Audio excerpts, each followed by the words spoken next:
Hello दोस्तों, स्वागत है आप सभी का। और आज है 11 अक्टूबर और 11 अक्टूबर का हम करंट अफेयर्स देखने वाले हैं। तो चलिए दोस्तों स्टार्ट करते हैं।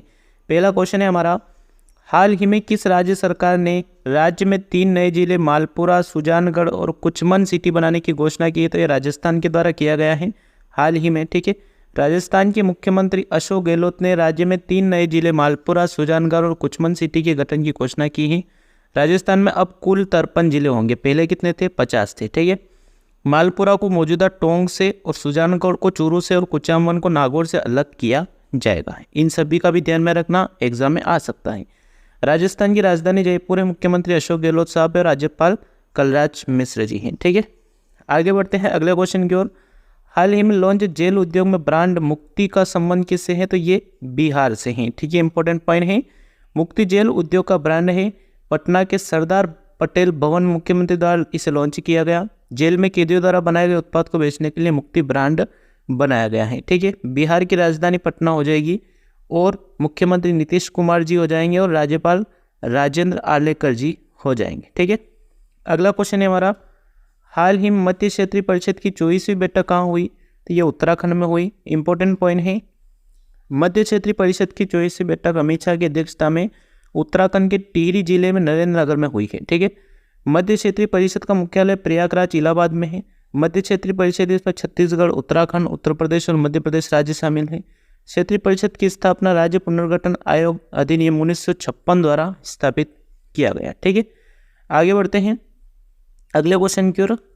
हाल ही में परमाणु मिसाइल व्यूवेस्निक का किसने सफल परीक्षण किया? तो ये रूस के द्वारा यानी कि रसिया के द्वारा किया गया। रसिया ने परमाणु ऊर्जा से चलने वाली क्रूज मिसाइल परमाणु मिसाइल वेस्टनिक का सफलतापूर्वक परीक्षण किया।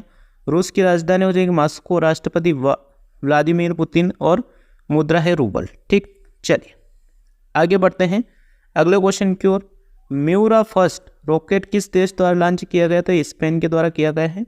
इसके बारे में इंपॉर्टेंट पॉइंट है, स्पेनिश कंपनी PLD स्पेस ने हाल ही में पहले निजी यूरोपीय reusable rocket Miura first launch किया और स्पेन की राजधानी मैड्रिड हो जाएगी और मुद्रा यूरो हो जाएगी। ठीक है, बढ़ते हैं हम अगले क्वेश्चन की ओर।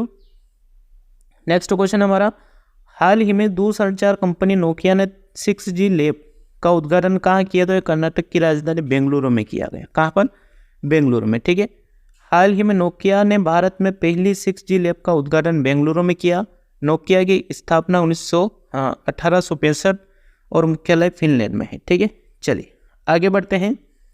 अगला क्वेश्चन है हमारा, हाल ही में किस राज्य की याक चुरपी, खामती चावल और तांगसा टेक्सटाइल को GI टैग मिला है? तो ये अरुणाचल प्रदेश को मिला है।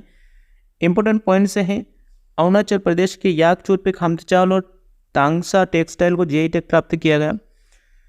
याक चुरपी अरुणाचली याक के दूध से बनाई जाती है और यह एक प्राकृतिक रूप से किण्वित दूध उत्पाद है जो विशेष याक नस्लों के दूध से प्राप्त होता है। खामती चावल नामसाई क्षेत्र की चबाने वाली चिपचिपी चावल की किस्में, इसकी खेती पारंपरिक खम्पटी आदिवासी किसानों द्वारा की जाती है और तांगमा टेक्सटाइल का उत्पादन तांगसा जनजाति द्वारा किया जाता है।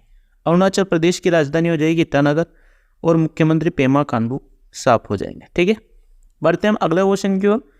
हाल ही में वनडे विश्व कप में सबसे तेज 1000 रन बनाने का नया रिकॉर्ड किस खिलाड़ी ने तोड़ा है? तो डेविड वार्नर ने तोड़ा है। यह ऑस्ट्रेलिया के हैं। ठीक है, ऑस्ट्रेलिया के सलामी बल्लेबाज डेविड वार्नर ने वनडे विश्व कप इतिहास में सबसे तेज 1000 रन बनाने के बल्लेबाज बन गए हैं। डेविड वार्नर ने यह कारनामा मात्र 19 पारियों में किया और इसके साथ ही विश्व कप में 1000 और उससे ज़्यादा रन बनाने वाले चौथे बल्लेबाज भी बन गए हैं। डेविड वार्नर से पहले सचिन तेंदुलकर और AB डिविलियर्स ने 20-20 पारियों में यह कारनामा किया था। ठीक है, ये सभी पॉइंट्स ध्यान में रखना इंपॉर्टेंट है। ठीक है, अगला क्वेश्चन है, Asia Pacific institute for broadcasting development के अध्यक्ष रूप में किस देश को चुना गया? तो ये भारत को चुना गया है। इंपॉर्टेंट पॉइंट है, इस इंस्टीट्यूट की स्थापना 1977 में हुई। Asia Pacific institute for broadcasting development AIBT के अध्यक्ष के रूप में भारत को तीसरी बार चुना गया और इससे पहले भारत को 2018 से 21 और 21 से 23 के लिए चुना गया था। ठीक है, आगे बढ़ते हैं अगले क्वेश्चन की ओर। भारतीय वायुसेना दिवस कब मनाया जाता है? तो ये 8 अक्टूबर को मनाया गया। 8 अक्टूबर को भारतीय वायुसेना दिवस के रूप में मनाया गया। इंडियन एयरफोर्स की स्थापना 8 अक्टूबर 1932 को हुई थी। मुख्यालय नई दिल्ली। वायुसेना प्रमुख है विवेक राम चौधरी साहब। वर्ष 2023 वायुसेना का 91वां यानी कि 91 का स्थापना दिवस मनाया गया। 2023 वायुसेना दिवस की थीम है IAF यानी कि एयर पावर बियॉन्ड बाउंड्रीज। ठीक है, वायुसेना की 51वीं वर्षगांठ उत्तर प्रदेश के प्रयागराज में आयोजित की गई। ठीक है, बढ़ते हम अगले क्वेश्चन की ओर साथियों। रोजगार प्रयाग पोर्टल किस राज्य में लॉन्च किया गया? तो ये उत्तराखंड में किया गया। उत्तराखंड के मुख्यमंत्री पुष्कर धामी ने राज्य में युवाओं के लिए रोजगार के अवसर प्रदान करने के लिए रोजगार प्रयाग पोर्टल लॉन्च किया है। ठीक है, मिलते हैं हम दोस्तों नेक्स्ट वीडियो में। वीडियो अच्छा लगा हो तो लाइक करना और चैनल को सब्सक्राइब कर लेना। ऐसे ही करंट अफेयर्स देखने के लिए thank you, all the best.